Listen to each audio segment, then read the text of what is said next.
Done getting ready. I was talking about men. Most men, I was talking about the way that I talk to Anthony. Most men just want to be built up and like feel appreciated.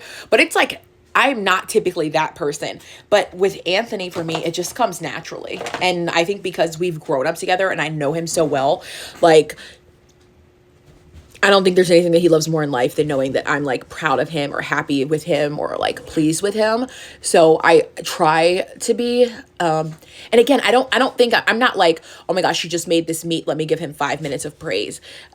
He usually calls it his anthem. Like he says he wants a 20-minute anthem. But I just know like with Anthony, he loves to know what I'm thinking. Like he'll ask. He's the type that will say like, "What do you think?" Like, what are you thinking about right now? Like, he wants to know. So if I think that he did an awesome job, if I think that his meat tastes amazing, like, he wants to know. And the more I tell him, the happier it makes him. So, like, why wouldn't I do it? I think when it comes to me, he loves words of affirmation. And when it comes to him, I just love to affirm him because I just think he's amazing. Like, I am 100% that man's biggest fan. And I've always been that way about him, even when we were kids and people were like, "Oh, well, then why did you cheat on him? Why did you get divorced?" I was immature. I was 19. That was, almost 16 years ago. So, like, let's talk about some of the stuff that y'all were doing at 19. A lot of y'all were at college, partying, kissing girls, kissing other people's boyfriends, doing all types of crazy stuff. But thankfully, nobody defines you by your college moments. We were young. We got married very young. We got married when we were 19 and 21. I was young. I was stupid. I was immature. And I felt like Anthony wasn't doing everything I wanted. Like, he wasn't telling me every 5 minutes I was so beautiful. And then I had this person that comes in and like love bombs, who's 18 years older than me, almost 19 years, 18 years older than me, coming in and telling me like that I hung the moon. And someone's just bombing you with that. They're giving you the 20% that you feel like you're missing. And I heard this somewhere. I can't remember where I heard it. But like, you leave the person that's giving you, and my dogs, 80% for that 20. And then you get that 20% and you're freaking miserable. And that's how I was. And people were like, "Oh, well, you didn't look unhappy." I felt like what I lived through for those, I don't even know, 10, 11 years with my son's father, I almost felt like that was my punishment, like my penance for what I had done. And I didn't have the right to want anything more. And I just kind of had to deal with it. So I figured I would make the best of it. But if you have followed me through that entire period, like seeing me then and seeing me now, like I look back at videos of myself then and I'm just like, God, where am I? Like, I'm so void of life and vibrancy and like joy and happiness. Like, then the only place that I found joy and happiness was in my children. And not that that's wrong, but that should not be the only place that you find joy and happiness, because what happens when your kids grow up and they're out of the house? Like, there's no more joy and happiness. Like, I was not able to find it in myself. Like, I was not able to find it in my relationship. And so it was just like, this is kind of just what I have to deal with. Like, I made this bed and I should lie in it. And almost like beggars can't be choosers. Like, I ruined my life. I ruined my daughter's life. I ruined, this family that I had. And this was the best that I could hope for, and I was kind of told this, like, who's going to want you now, and the entire time I loved Anthony, but it was not until I got to go to therapy by myself. And I'm going to say this, by myself for the first time, that I realized, what the hell have I done?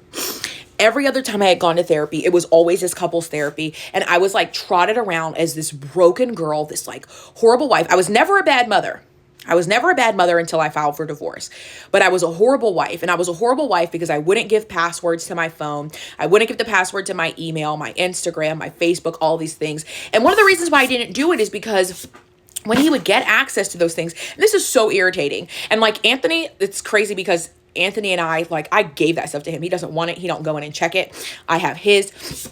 But it's one of those things, like, if you have that of somebody's, there is a common courtesy. If you got somebody's email and an email comes through and you read somebody's email, you don't leave it unread. You have to mark it back unread so that person knows that they got a new email. But you don't go through and read all of my stuff and start responding to people, responding to comments, letting everybody know you're my husband, and just being like belligerent and obnoxious and very like controlling in this way. It's just annoying. And so that was one of the reasons I didn't want to do it. And that was like one of the biggest issues. I was a horrible wife because I would not give up my autonomy, basically.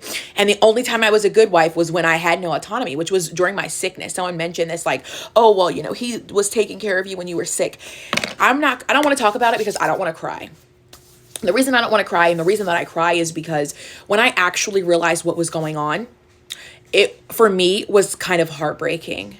Like, during that time, this person was like doing everything. But for someone to relish in your sickness because you're 100% dependent on them is sick and disgusting. And that's how I felt.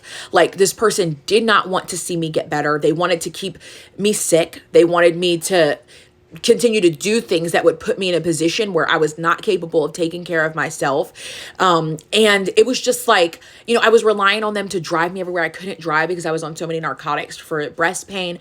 I did every appointment. Like, they dropped me off and picked me up. Like, even when I was working outside of the house.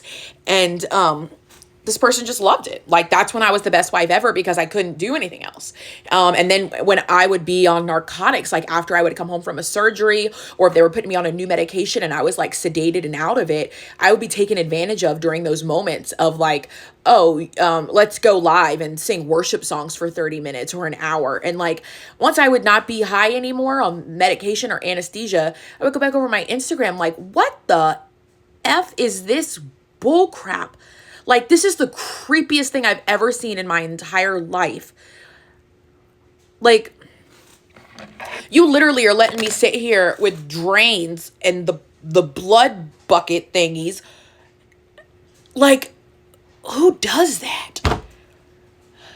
And I know some of y'all were around for that, and y'all probably thinking, this girl's crazy.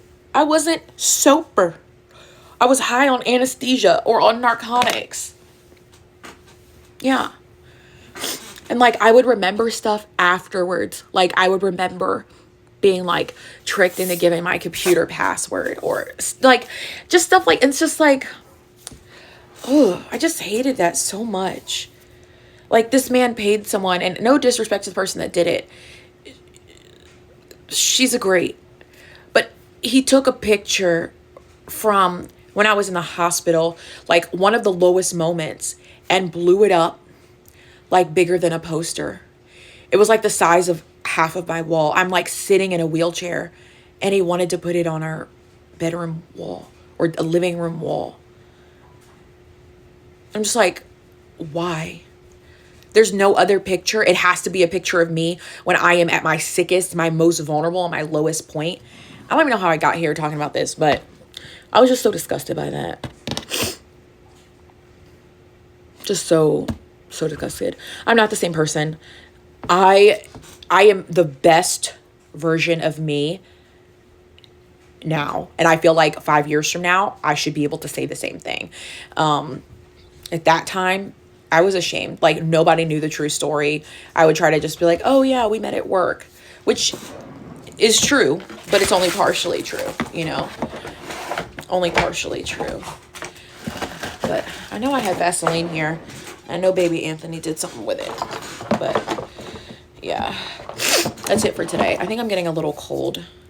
Maybe from sitting outside at the parade for 4 hours. But I have to go find a tablecloth today for our table for Thanksgiving. And I think I'm going to get some candles. I think I want to go to Home Sense. They have one in Greenbrier. So if you see me there today, please say hi. Please say hi. All right. Bye, guys. Actually, I'm going to go make pumpkin waffles. That's what I'm going to do.